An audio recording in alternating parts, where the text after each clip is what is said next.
Students अस्सलाम वालेकुम। मेरे सामने नाश्ते की ट्रे पड़ी हुई है और मुझे लगा कि मुझे 1-2 मिनट आपसे बात कर लेनी चाहिए। मैंने आज रिसर्च करके एक टॉपिक तैयार किया है अपने स्टूडेंट्स के लिए जो कि क्लास के बच्चे मुझसे पढ़ते हैं। मुझे लगा कि मुझे आपसे भी शेयर कर देना चाहिए। देखिए, ट्रंप चला गया और जो बिडेन आने वाला है। अब उसके हवाले से ट्रंप के ऊपर आपने एक एनालिसिस करके रखना उसकी पॉलिसीज़ के ऊपर, जो कि मेजॉरिटी ज़ाहिर है कि उसकी पॉलिसीज़ को दुनिया ने भी पसंद नहीं किया। तो आपने भी देखना है कि उसकी पॉलिसीज़ में ओवरऑल क्या फ्लॉज थे। मैं आपको 4-5-6 इसकी सिर्फ जो सेलिएंट चीज़ें हैं वो बता देता हूँ, बाकी रिसर्च इसके ऊपर आपने खुद कर लेनी है। मसलन एक तो ईरान के हवाले से उसने जो डील थी न्यूक्लियर, टोटली उसको अनडू करके रख दिया। ईरान ना बाज आया बकौल दुनिया के, ना जिस तरह ट्रंप चाह रहा था उस तरह उसने मूव किया, लेकिन ट्रंप ने उस डील से जो कि बड़ी मुश्किल से हुई थी अपने आप को निकाल दिया। अच्छा, एक बात तो ये होगी। दूसरी बात पे इस तरीके से जो पेरिस क्लाइमेट एग्रीमेंट जो था उसके ऊपर से देख लें, अपने आप को उसने निकाल दिया। 2017 में उसने अनाउंस किया और फाइनली फिर ये जो अमेरिका है ये उसके बीच में से निकल गया। इस चीज़ ने बड़ा मायूस किया पूरी दुनिया को, और ये इसके ऊपर एज क्रिटिसिज्म हम कर सकते हैं। तीसरे नंबर के ऊपर उसने ये जो इमिग्रेंट्स के हवाले से बड़े सख्त किस्म के उसने लॉज बनाए और बड़ी सख्त किस्म की पॉलिसी अडॉप्ट करके रखी। कई बच्चों को भी इम्प्रिजन किया गया, चाइल्ड अब्यूज़ के इल्ज़ामात उसके ऊपर लगे, उस पर बहुत ह्यूमन राइट वायलेशंस का अगर आप देखेंगे तो आपको बड़ा इजीली रिसर्च आप करेंगे तो पता चल जाएगा उस पर बड़े इल्ज़ामात हैं इस हवाले से।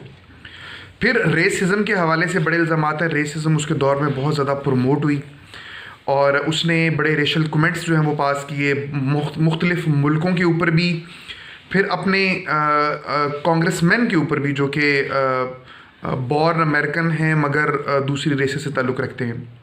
इसको आप ज़रूर दें जगह। फिर उसके बाद में कोविड को जिस तरीके से उसने डील किया वो टोटली उसको मतलब कि रिजेक्ट करता रहा कोविड को कि इस तरह की कोई चीज़ दुनिया में है भी। अब कोई 2,37,000 के करीब अमेरिका के अंदर अमवात हो चुकी हैं और कोई इन मिलियंस लोग वहाँ पे जो है वो बेरोज़गार हुए हैं। उसके बाद ये जो इकॉनमी का डाउनफॉल आया उसके पीरियड के बीच में, अगरचे कि ट्रंप बड़ा क्रेडिट लेने की कोशिश करता रहा कि मैंने इकॉनमी को तेज़ किया, लेकिन वो जिन पॉलिसीज़ की बुनियाद पे कहता था कि मैंने यूएस इकॉनमी को तेज़ किया है, मेजॉरिटी ऑफ पॉलिसीज़ जो थी वो ओबामा के पीरियड में शुरू हो चुकी थी। उनका जो बीज है ओबामा ने बो दिया था।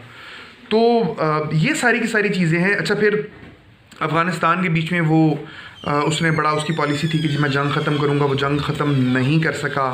सीरिया के बीच में से इसने अपनी फ़ौजें जो हैं उसको वापस बुलवाया, तो जो खला था, जो वैक्यूम था वो फिर पूरा किया।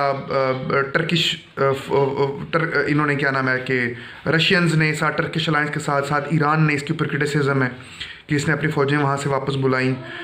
तो ISIS को मज़ीद वहाँ पे कुछ स्ट्रॉन्ग होने का मौका, कुर्दिश जो है वो टोटली आइसोलेटेड होकर रह गए और दूसरी फोर्सेस ने जो है वो अपना ओवरऑल खुला जो है वो पूरा किया। इसने पैलेस्टाइन के कॉज को इसने बड़ा नुकसान पहुँचा। और देखिए ना, या तो ये होता कि पैलेस्टाइन जो है ये इसका सोल्यूशन पीसफुल हो गया होता, जो इतनी कोशिशें करके ये लेकर आया, एक अकॉर्ड लाने की इसने कोशिश की, पूरी दुनिया ने इसको रिजेक्ट किया।